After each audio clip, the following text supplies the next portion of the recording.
प्यारे बच्चों, अब हम देखते हैं हम एक्सरसाइज 12.2 का क्वेश्चन नंबर 10।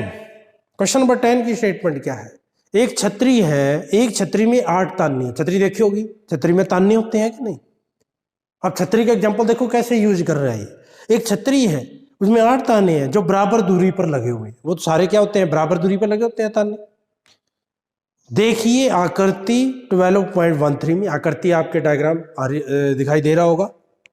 छतरी को 45 सेंटीमीटर त्रिज्या वाला एक सपाट वृत्त मानते हुए आपने उनको वृत्त मान लिया। वृत्त का मतलब क्या है? ये मैंने डायग्राम बना दिया। यदि आप जब छतरी को ऐसे खोलते हो, यदि पूरा खोल लें, मतलब वो ताने हैं पूरे ऐसे कर लें, अभी तो ताने तो ऐसे मुड़े होते हैं, यदि पूरा कर लें तो उसको वृत्त मान लिया। क्या मान लिया? एक वृत्त, जिसको 8 बराबर भागों में बांटा गया है।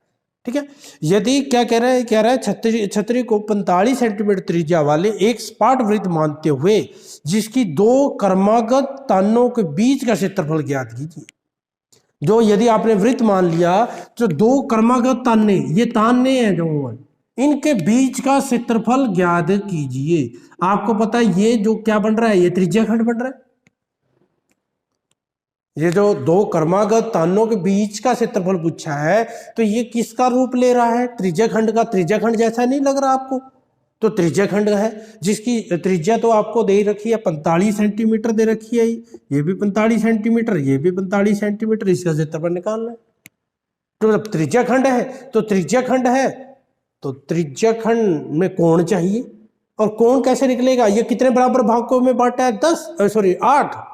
जब 8 बराबर भागों में पूरा कोण, पूरे केंद्र पर कितने डिग्री का कोण बनता है? 360 का। उसको 8 बराबर भागों में बांट दिया तो उसको 8 से भाग कर दो। जैसे कि आपने इसे पहले क्वेश्चन में 10 से भाग कर दिया था, यहां कोण निकालने के लिए 8 से भाग कर देंगे। तो क्या लिखेंगे? देखो क्वेश्चन नंबर 10, यानी कि त्रिज्या कितनी है? r 45 centimetre. ठीक है। थीटा तो क्या लिखोगे? 2 क्रमागत तानों के बीच का कोण, यानी कि थीटा जो हमें चाहिए, क्या आएगा? 360 को किससे भाग करेंगे? 8 से भाग कर देंगे। कर दो, क्या आएगा? 45 डिग्री आ जाएगा। यानी कि ये कोण कितने डिग्री का है? 45 डिग्री का कोण है। अब निकालना है तो क्या लिखोगे? 2 क्रमागत तानों के बीच का क्षेत्रफल।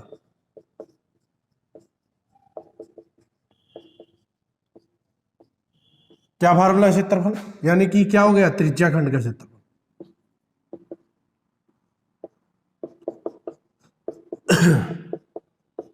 क्या फार्मूला होता है?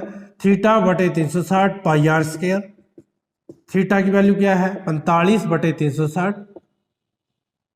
पाई देखो इसमें दे रखा है, पाई नहीं दे रखा तो 22 बटे 7 लेंगे। आर कितनी है?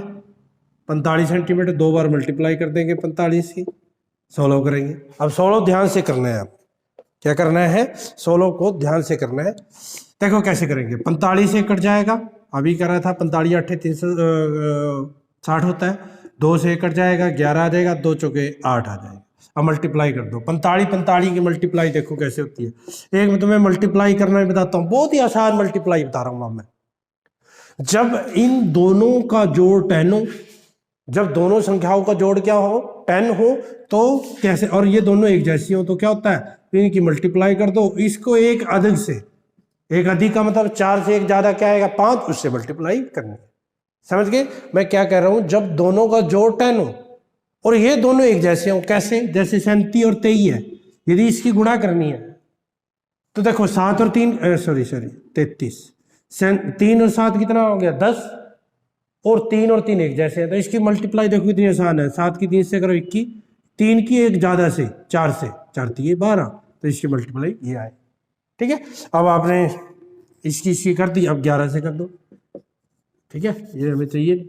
11 पंजे 55, 2 हासिल, 11 दूनी 22 और 5 27, 11 दूनी 22, तो क्या आ गई? 22,275 बटे 28 वर्ग सेंटीमीटर। ये आपने याद करना था, 2 क्रमागत तानों का क्षेत्र।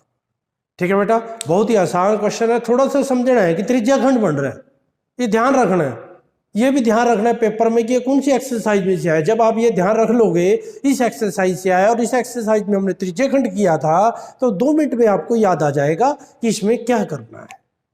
ठीक है बेटा, ये एक जैसे आपके क्वेश्चन चल रहे हैं। धन्यवाद।